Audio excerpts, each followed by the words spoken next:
Hello, আসসালামু আলাইকুম বন্ধুরা। এই যে দেখো আলু তেলের মধ্যে ভেজে নিচ্ছি লবণ দিয়ে। আজকে আলু দিয়ে তোমার কই মাছ রান্না করব, আর পাশের চুলায় ডাল বসাই দিলাম।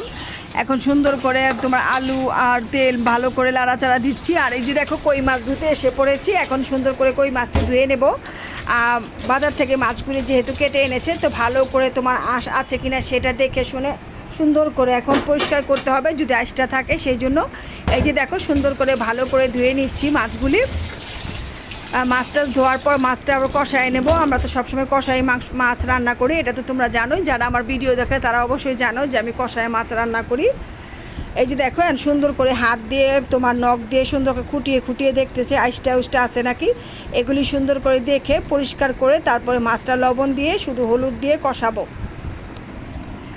আর এই যে দেখো আমার কিন্তু রান্না অলরেডি হয়ে গিয়েছে মাশাআল্লাহ। পুরো প্রসেস তোমাদেরকে দেখালাম না, তো অল্প স্বল্পই দেখালাম।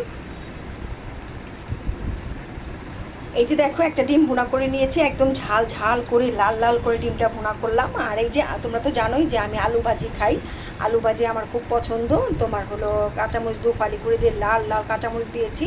আর হলো তোমার কই মাছ রান্না করলাম, হলো তোমার দিয়ে কই মাছ রান্না করেছি আলু দিয়ে, নদীর কই মাছ বড় বড় মাশাআল্লাহ। কই মাছগুলি কিন্তু মাশাআল্লাহ অনেক বড়, নদীর চাষ করা না এগুলি, সুন্দর মাশাআল্লাহ অনেক বড় আছে মাছটি। আর হলো ভেন্ডি ভাজি করে নিয়েছি, কাঁচামরিচ দিয়েছি দু ফালি করে, আর পাতলা মুসুরির ডাল, এটা ছাড়া তো চলবেই না। তো বন্ধুরা আজ এ পর্যন্তই। যদি ভালো লাগে তো লাইক কমেন্ট শেয়ার আর সাবস্ক্রাইব করে পাশে থাকবে। আলহামদুলিল্লাহ, খোদা হাফেজ, টাটা, বাই বাই।